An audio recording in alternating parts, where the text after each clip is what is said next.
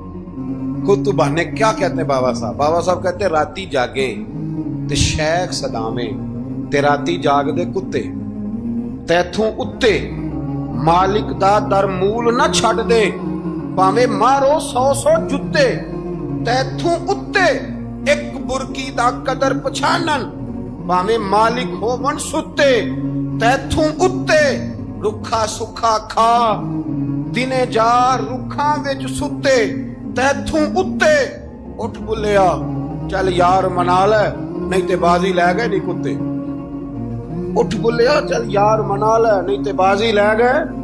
وہ تو آگے گزر جائیں گے اس طرح, اور تو اشرف المخلوقات ہے. تھوڑا خیال کریں. ایک صحابی تھے حضرت ابو جندل رضی اللہ تعالیٰ, ہماری محبت رسول صلی اللہ علیہ وسلم بحثوں میں رہ گئے. بحثوں اتنے کمزور ہیں ہم کہ آج تک بحث کر رہے ہیں, آج تک, کہ حضور پہ درود کون سا پڑھنا چاہیے. خدا کے بندے جس کو محبت ہوتی ہے نا وہ بحث نہیں کرتا, وہ درود پڑھتا ہے. درود و سلام پڑھنے والے کام میں, مسئلہ پوچھنے والے زیادہ ہیں. آپ یقین کرو, یا رسول اللہ کا نعرہ لگانے والے جوش کے ساتھ وہ تو چند ملتے ہیں علاقے میں, اور اس پر دلائل لینے والا سارا شہر ہے. خدا کا خوف کریں, عمل کریں. دین کو بحث کرنے نہیں آیا کہ ہر موضوع پر بحث کریں, فیس بک پہ اپنی رائے کا اظہار کریں. دین بحث کے لیے نہیں آیا, اسے موضوع بحث نہ بناؤ, یہ عمل کرنے کے لیے, اس پر عمل کریں. حضرت ابو جندل رضی اللہ تعالیٰ عنہ حضور حدیبیہ تک تشریف لائے نبی کریم علیہ السلام. ادھر سے حضرت ابو جندل جو تھے یہ وہ دلیر صحابی تھے کہ ان کے والد انہیں زنجیروں سے باندھا ہوا تھا, ہاتھ میں بھی زنجیریں تھیں, پیروں میں بھی زنجیریں تھیں, اور ان کا باپ روز ڈنڈوں سے مارتا تھا. انہیں پتہ چل گیا کہ نبی پاک صلی اللہ علیہ وسلم یہ حدیبیہ تک آ گئے. حضرت ابو جندل کمرے میں قید تھے, باپ اور بھائی نے قید کیا ہوا تھا. انہوں نے نا اپنا سر مار مار کے نا کھڑکی کو تو کھڑکی توڑی. ڈاکٹر احمد عبد الرزاق نے اسیرۃ النبویہ میں لکھا ہے کھڑکی توڑ کے باہر آئے. دیگر کتابوں میں بھی ہے یہ روایت. باہر آئے نا جب, تو حضرت مولا علی شیر خدا فرماتے ہیں ہم نے نا حدیبیہ کی شرائط لکھ لی تھی. ان شرائط میں ایک شرط یہ تھی کہ مکے سے جو شخص آئے گا حضور ساتھ نہیں لے جائیں گے, اور وہاں بھی جائے گا تو پناہ نہیں دیں گے, اور اگر مدینے کا کو وہاں چلا گیا تو وہ واپس نہیں کریں گے. اس وقت تو یہ شرط بڑی کمزور لگتی تھی, پر سب سے زیادہ فائدہ اسی شرط نے اسلام کو عطا فرمایا. اس لیے کہ جو آدمی مکے سے آتا تھا اسے پتا تھا مدینے تو حضور کے پاس رہ نہیں سکتا, حضور نے وعدہ کر دیا. مکے واپس جا نہیں سکتے تھے, وہ کسی تیسرے شہر میں جا کے بیٹھتا تھا. تو صحابی جب تیسرے شہر میں بیٹھتے تھے تو سارے کا سارا شہر ہی مسلمان ہو جاتا. اس شرط کی برکت سے کئی شہروں تک دین پھیل گیا. حضرت ابو جندل قید تھے, ان کے والد نے بھائی نے قید کیا ہوا تھا. یہ کھڑکی توڑ کر کے آئے. میرے دوستو جب حدیبیہ میں پہنچے تو حضرت علی کہتے ہیں جس رستے سے یہ چل کے آئے تھے, چونکہ پیروں میں زنجیریں تھیں, تو جہاں سے چل کے آ رہے تھے خون بہتا آ رہا, خون بہتا آ رہا. فرماتے ہیں آ کے حضور کے سامنے کھڑے ہوئے تو بڑے درد سے روئے, بڑے درد سے. یا رسول اللہ مجھے چھوڑ کے نہ جائیے گا, میرا باپ ڈنڈوں سے مارتا ہے. تو مجھے بتا, باپ کبھی ایسے چھوڑ کے چلا جائے اور مرشد چھوڑ کے چلا جائے تو کچھ چیز باقی رہتی ہے, لیکن عشق جب سچا ہوتا ہے تو میں شروع میں کہہ چکا, پھر محبوب پہ غصہ نہیں آتا, پھر کوئی بات ایسی نہیں ہوتی جو دل میں رہ جائے. میرے کریم رسول صلی اللہ تعالی علیہ وسلم کے سامنے درد سے روئے, یا رسول اللہ چھوڑ کے نہ جائیے گا, حضور یہ دیکھیں میرا باپ مجھے ڈنڈوں سے مارتا ہے. حضرت علی کہتے ہیں کہ چونکہ معاہدہ طے ہو گیا تھا, ابھی دستخط نہیں ہوئے تھے, ہمارا دل کر رہا تھا کہ حضور اجازت دیں تو ہم ان کافروں کے پرخچے بکھیر دیں, اتنا بھی کوئی ظلم کرتا ہے. لیکن کہتے ہیں حضور اٹھے, حضرت ابو جندل کا سر محبوب نے اپنے کندھے پہ رکھا. جناب ابو جندل بھی کھول کے روئے, ایک باری میری آنکھیاں چوں اونا نے اتھرو پونجے سن, ان تے چسکا پہ گیا رونے دا, تے ہر ویلے آہو زاری دا. کہتے ہیں کھل کے روئے حضرت ابو جندل, کہ حضور مجھے چھوڑ کے نہ جائیے گا. جب وہ رو رہے تھے تو ابو سفیان اٹھے, کہا آپ نے وعدہ کر لیا, لے جا نہیں سکتے۔ ایک صحابی نے کہا بھی تو دستخط نہیں ہوئے، کہا نہیں پھر ہم توڑتے ہیں معاہدہ۔ سننا بات، غور کرنا، عقل کہاں تک انسان کو پریشان کرتی ہے اور محبت اسے کتنا سلیقہ سکھاتی ہے، کتنی اطاعت اور اتباع سکھاتی ہے۔ نبی کریم علیہ السلام نے نا حضرت ابو جندل کو تسلی دی اور پھر حضور نے تھپکی دے کے نا کندھے پہ فرمایا تیرا تھوڑا سا امتحان رہ گیا ہے۔ دل پہ ہاتھ رکھ کے بتانا کام بڑا مشکل ہے، تیرا تھوڑا سا امتحان رہ گیا ہے۔ جناب ابو جندل کو یہ کہہ کہ حضور نے رخ انور پھیرا تو ان کے والد نے گریبان سے پکڑا، کھینچ کے لے گئے اور کہنے لگے ان کے ساتھ تم معاذ اللہ جانا چاہتا تھا جو تجھے لے کے نہیں گئے، ان کے ساتھ۔ جناب ابو جندل نے باپ کا ہاتھ جھٹکا، اٹھ کے کھڑے ہوئے، کہنے لگے زیادہ باتیں نہ کر، میرا تو ایمان پہلے سے زیادہ مضبوط ہو گیا ہے کہ میرا رسول وعدوں کا پکا ہے، میرا تو ایمان پہلے سے مضبوط ہو گیا۔ اور کیا شاندار لفظ لکھے ہیں ڈاکٹر صاحب نے۔ حضرت ابو جندل کہنے لگے ابا اب تو اس طرح کر، میری یہ زنجیریں کھول دے، ہاتھوں کی بھی کھول دے، پیروں کی بھی کھول دے، اور مجھے بتا میں نے کس کمرے میں قید ہونا ہے، تو بس بتا دے کہاں قید ہونا ہے۔ اب میں تیرا قیدی نہیں ہوں، اب میں محمد عربی کے حکم کا قیدی ہوں۔ جب تک رسول اللہ صلی اللہ علیہ وسلم کا نیا حکم نہیں آتا میں قید میں رہوں اور میں خوشی کے ساتھ رہوں گا۔ جتنے کفار وہاں کھڑے تھے نا، جتنے کھڑے تھے، جتنے حضرت ابو جندل کے والد سمیت، وہ کہتے ہیں ہماری توجہ باقی معاملہ سے ہٹ گئی اور جناب ابو جندل کی طرف چلی گئی۔ یہ بھی رنگ ہوتا ہے، یہ بھی وہ کیا کہا تھا میاں صاحب نے؟ میاں صاحب فرمانے لگے کچا رنگ للاری والا جڑا چڑھدا لیندا رہندا، اے عشق تیرے دا رنگ محمد چڑھ جائے پھر نہیں لیندا۔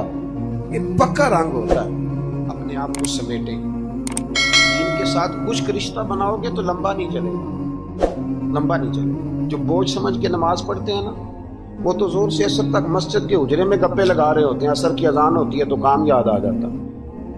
یہ بہت بڑی سزا ہے۔ ساری زندگی انسان باقی سارے کام دلچسپی سے کرے اور نماز اس پر بوجھ رہے تو اسے توبہ کرنی چاہیے کہ کہاں کوئی ایسی کوتاہی ہے جس کی وجہ سے یہ سارا کچھ ہے۔